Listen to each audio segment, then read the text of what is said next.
咁呢個 demo 咧就係話，如果我有一個curve line 係一個 drawing 嚟嘅啫，係個 2D 嘅 curve line。咁我有條 alignment，咁我可唔可以將呢個 vertical profile 咧去project 落一條 line string 入邊咧？咁喺呢個 case 咧，首先啦，我呢個係 reference 嚟嘅，咁所以咧我就 copy 佢一次啦，由個 reference file 咧就 copy 翻去個 master file 上面去改。好，咁跟住我就暫時熄咗 reference 先，將 reference file 熄咗佢先。咁咧應該係得一條線出嚟。咁呢條線咧，如果你唔可以，因為佢唔係一條 alignment，佢係一條 compass string。咁所以咧，你需要咧喺個 graphic 上面咧就 drop 咗佢。咁記得剔咗呢個 line string and shape，drop 咗佢。咁 drop 咗佢之後咧，佢應該會成為咗一條直線啦、虛線啦，如此類推。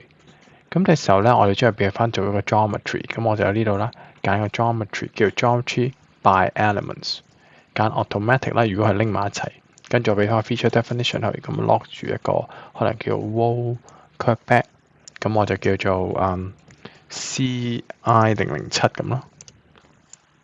咁我就揀翻個當然揀翻 direction 啦 ，abset。咁你 abset 咗之後咧，佢應該會將佢變咗做一條咧geometry 啊，就 CI 007嘅 geometry。咁我就可以揀翻個 profile 去睇翻佢 profile 啦。咁個 profile 咧應該同 existing terrain 咧就 show 埋一齊嘅。咁而家你想 project 佢身邊呢條 alignment 嘅CI 即係嘅10% 落去啦。咁同樣啦，因為變咗做 alignment 啦，咁你就可以呢度揀個叫做 profile 就係呢個叫 element profile 入邊咧，又叫 profile slope from elements。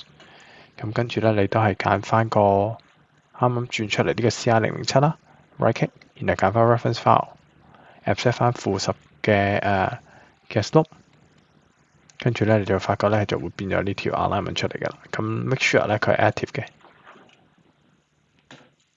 咁 make sure 係 active 啦。咁而家呢條線咧就會 project 咗頭先我哋做嗰條 alignment 嘅 files。咁應該喺畫面上邊咧就會見到咗一條新 project 出嚟嘅線啦。呢條就係新 project 咗出嚟嘅線。OK， 有條 curve line。咁呢個就係原本 original 嗰個。